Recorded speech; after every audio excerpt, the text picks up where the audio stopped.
Mga kababayan, halatang-halata na ang kawalan ng alam sa batas at ang pagiging desperado nitong si Akbayan Representative Percy Sindania. Sa interview niya sa ABS-CBN para sa impeachment trial ngayong darating na July 6, nagmamaranong ang lolo nyo. Pakinggan nyo anong sinabi niya. Eto yung sinabi niya. Ngayong araw na ito dito, pinapakita natin na kapag may kaso dapat hinaharap at hindi inaabala ang taong bayan. Hoy, Percy! Ilang dekada ka na ba sa politika? Ang tagal mo na sa pwesto pero hanggang ngayon, ganyan ka pa rin kahina sa batas.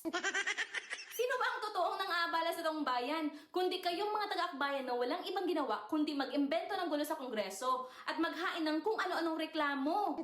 Diba? So bago kang mag-lecture tungkol sa pagharap ni VP Sara sa kanyang kaso, magbasa ka muna ng rules ng Senado para hindi ka magmukhang tanga sa harap ng media. Ito ang selyadong supalpal sa mukha mo, Percy Sindania, nadudurog sa peking naratibo mo. Anong sinabi dyan?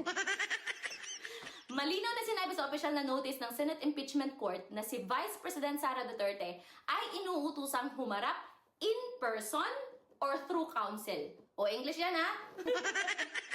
Baka kailangan mo ng interpreter.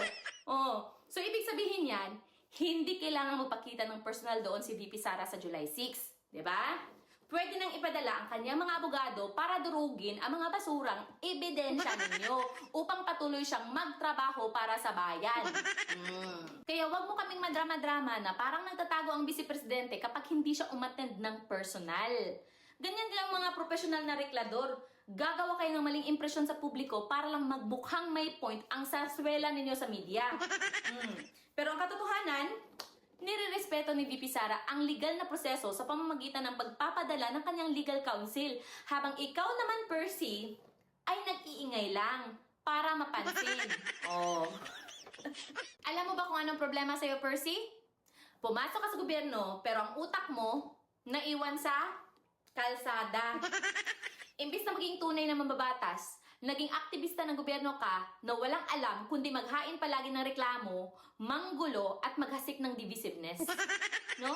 So sinayang ninyo ang oras ng Senado at ang pera ng bayan para sa isang basurang impeachment trial.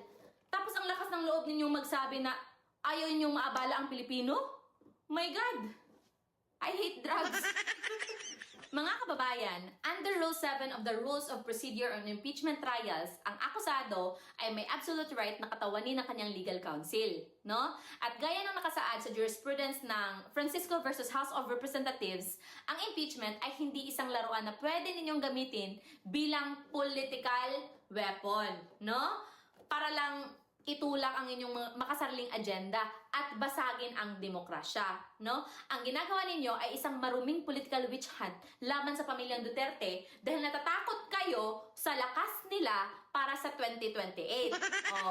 Kaya Percy Sindania, bago ka magmalinis sa harap ng ABS-CBN, tandaan mo ang nakasulat sa banal na kasulatan. Ano ang sabi sa Proverbs chapter 19 verse 9?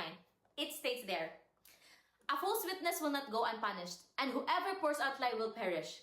Sa Tagalog, ang sinungaling na saksi ay parurusahan at ang nagbubugbog ng kasinungalingan ay mapapahamak. So humarap man si VP Sara o ang kanyang mga abogado sa July 6, mga kababayan, isang bagay ang sigurado. Mabubunyag ang inyong mga kasinungalingan. Ang batas ng tao ay pwedeng mamanipula ng mga katulad mong politikong reklamador. Pero ang batas at parusa ng Diyos ay hindi ninyo matatakasan. Manood ka na lang sa July 6, Percy, at panoorin mo kung paano mapapahiya ang buong kampo ninyo. Buyers!